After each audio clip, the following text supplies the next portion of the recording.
Oh, I believe we're set. Okay, good. Hey, Doc South here. Just a rambling little blurb here. I was just looking at the calendar. It was January 2019. I just realized this is, gee, it marks about 40 years ago that I was finally set up shop living in the South down in North Carolina, Wilson. Wonderful city as far as I was concerned. I liked it a lot. And wound up, yeah, this would be about when I finally moved into my little place. I had just sort of half a bungalow on a little side street in the city, and geez, rather nice. Always had good neighbors and lots of things to do, and I kind of and of course I had moved down from a pretty particularly awful divorce. Not that divorces are, I can't think of a fun one. Not that I've seen anyway. And yeah, basically I was down there to kind of pick up the pieces and get my life back in order. It was pretty much the thing. And of course I set up shop, didn't know a soul in town. Of course that all changed in about, oh, I don't know, the Southerners. It took about 2 or 3 weeks to pretty soon I knew most everyone in town, it seemed. Of course not, but the Southerners were very friendly and good to me. And I know when I first set up my place, I didn't have much. Luckily, it was a furnished spot. So about all I had to do was get some dishes and a pot and a pan or two, and people were still inviting me. I had actually lived down there.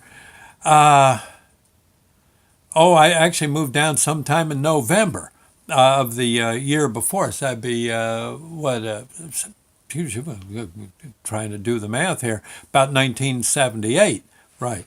And but I was going back and forth for the holidays, Thanksgiving and Christmas and the like, and so yeah, finally the dust had cleared, and I was again in my little spot, and it was kind of neat. Not a big bungalow, and basically I shared one half with a fella from Vietnam who had to leave his country because Vietnam fell.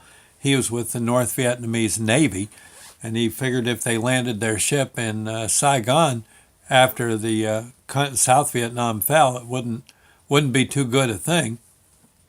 Figured he'd get killed on the spot, so they sailed the ship to a Navy base in California, and yeah, decided this is where they'd stay.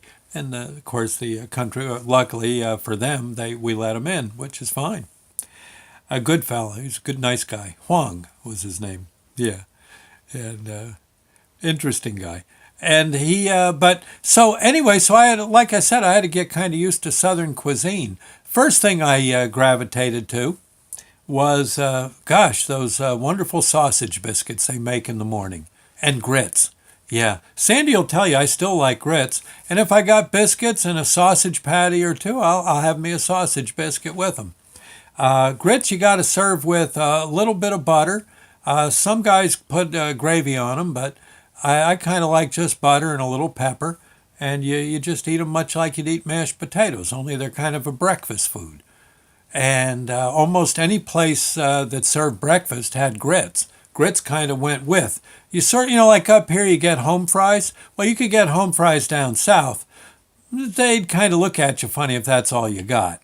Yeah, hey, you just getting home fries, egg and a bacon. Yeah, what about some sausage and a biscuit?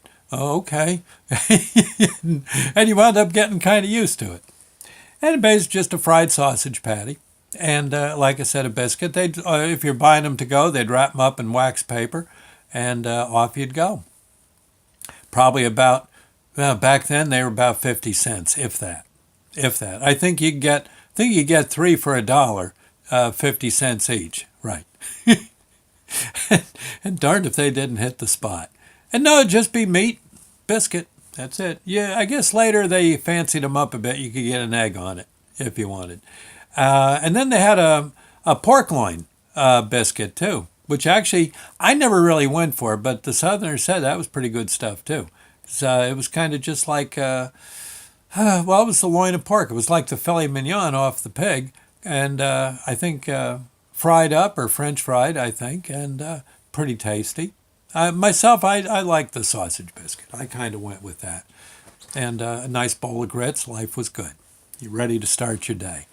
What was some of the other stuff? Collards. Oh, I figured, hey, you're down south, eat like the Southerners. So I got me, I went to the Piggly Wiggly, the supermarket down there, and got me some collards. And I looked at them, I said, well, these kind of look like spinach. I remember saying to the checkout girl, and she says, well, they're collards. I said, you weren't trying to buy spinach, were you? I said, no, I've, she said, well, no, collards, you gotta boil them. I said, okay, you boil them, huh? She says, yeah. Yeah, and she said, put some, you could fry kind of when you're frying bacon, you could kind of fry them up in the bacon fat, and or get a little bacon fat, throw that in the water you boil them in. And you just eat them like spinach. So, okay. Says, you talk funny. I said, well, I'm from up north. She said, well, like I said. I said, well, I can't help it. I'm from up north. You staying down here? I said, yeah. She said, well, you're a damn Yankee. You're one that come down here and decide to stay. I said, well, yeah. But I said, I'm friendly. I'm okay. She said, well, all right, just watch yourself. We got our eyes on you. I said, all right. Nice girl. And so I took the collards home, and I figured, well, the girl said, boil them. If you got a little ham, throw some ham in with it. And I boiled those babies up, and the ham didn't taste too bad. But boy, those collards, ooh, were they sour. I'm thinking, what do they see in this? Oh my God, these things are horrible. Gah! And I'm and they're chewy and oh God, and they almost made the ham taste funny. Yeah, you get right down to it, and so I was just starting with the rescue squad in Wilson, and I told the guys, I said, what's with these collards, man? I hate to tell you, but these things ain't no good at all. They said, well, how'd you cook them, Yankee? I said, well. And that's what they call you. You start to criticize something about the South. Hey, yeah, you were a Yankee. And I said, well, I boiled them. Well, they said, how many times you boil them? I said, I boiled them once. How many times you got to boil them? They said, well, there you go. And they're all elbowing each other. Listen to this. Yeah. I said, well, what do you do? Someone tell me. They said, well, you boil them once and then you pour out the water. I said, and that gets the sour out of them. I said, you mean there's, really? They said, yeah. What'd you do? I said, yeah, I chopped them up a little bit, boiled them, and I ate them out of the bowl with the water I boiled them in. Oh, they said, man, you're lucky you're alive. I said, is it poison? They said, no, but it's so bitter. I said, oh, sour was the word they used, sour. And I said, I didn't know. Well, they said, how would you know? You're a Yankee. Yeah, I said, well, yeah. I said, so what? You pour out the water? He said, yeah, you pour it out, rinse them off, put in fresh water, boil them again. And you had somewhat the right idea. Throw a little ham or bacon in there with them, and there you go. I said, well, I'll be doggone. So I tried that, and they weren't half bad. Again, they were sort of like, I don't know, kind of like spinach. Tasted good. What was the other one? Beet greens. Yeah, you forget the beet. I mean, you can eat the beet if you want, but you eat the greens. You boil them up. And I don't think you have to throw out the water. I think you can boil them and just, go from there. Just fish them out of the water and eat them. They aren't too bad either. They're kind of like spinach. Whew. Then what was the other darn thing? Gosh, there was, Smithfield ham. I think it was Smithfield ham. There was a kind of ham they made down south that it was a big old ham, huge, and I'm sure the pig's going to be missing that part, and it was so cured, it was so salted that it could, if I recall right now, look this up. But I think you could. They were so salty that you didn't have to refrigerate them. In other words, they ate these like in colonial days when there was no refrigeration, or if you were too poor to have a refrigerator, you could have a Smithfield ham. And so I got one. Someone gave me one. In fact, where I worked, we were giving them out to our customers. because we worked on boilers, and the some of the customers spent quite a bit of money. So the boss said, "Let's give them Smithfield hams," and I had to drive hams around to all these boiler rooms. There was a few left over. He said, "Here, you can have one." The boss said, "Just cook it up." I said, "What do you do? Just easy, fry it, whatever you got to do." I said, "But it's kind of big to fry, so you slice it." Oh, so I sliced me a hunk, about a ½ inch thick, put it in the pan, fried it, and honestly, my shoe would have been easier to chew. I'm sitting there thinking, oh God, and salty, oh my God, that and the collard greens, I thought I was going to die.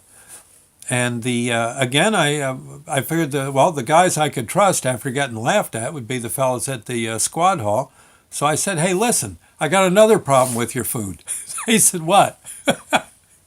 I said, "I got to bring down some northern food for you people. You ever heard of a White Castle? No? Oh, okay. Okay. Case in point, I'll get some of them down. How about Taylor ham? No, no. Taylor ham?" I said, they were interested in that. I said, "You'll like it. I'll get you some of that too. I know it's not down here." But I said, "Tell me more about this Smithfield ham." They said, "Well, what you do is you got to soak it. You get a bucket and you put a clean bucket, not something you do the car in or something, but you float it in water for a few days and you keep pouring out the water and adding fresh." "Why?" I said. "That gets the salt out of it. That water will be very salty. When you boiled that ham in a plain water, what'd the water taste like?" I said, "Oh yeah, it was horrible. I tried to make gravy with it, and oh my God, they were dying." You hear about that? I said, "Well, I'm about dying too from eating it." And they said, "And then what you do is you cut it against the grain real wafer thin." And they said, "Actually, you sort of put it on a biscuit in the morning. Or you can, if it's cut real thin, you can serve it with collard greens and whatever potato you care to make and maybe some biscuits. And then it's pretty darn good. But it's cut real thin. That ham should last you darn near a lifetime." I said, "Whoa," big as it was. I said, "Well, I'll be doggone." And so I did that, and I got to say, pretty darn tasty. And yeah, you could fry it, fry it up a bit, cut it along the grain so you weren't, trying to, yeah. And wound up being pretty tasty to do it that way. I'm going to have to go, I think, yeah, in honor of my 40th anniversary of moving down south, I'll have to do a treatise on the various customs of living down that way. And I got to say, they're wonderful people. Oh, I had such a good time. It was just what the doctor ordered being down there for me. Other people, I don't know, but I love the Southerners. They were okay. Certainly nice. Okay, well, there you go. So you know what to do with the Smithfield ham, collard greens, and you know to get a sausage biscuit when you're down south. I know back then they were 50 cents. They've probably gone up to about 60 cents by now. Yeah, okay. And that's for one. Yeah. I remember, I think you used to be able to get 3 for $1, 50 cents each, 3 for $1, I think it was. And they were always served with a smile. Yes. Okay. I'll see you later, friends. God bless. Bye now.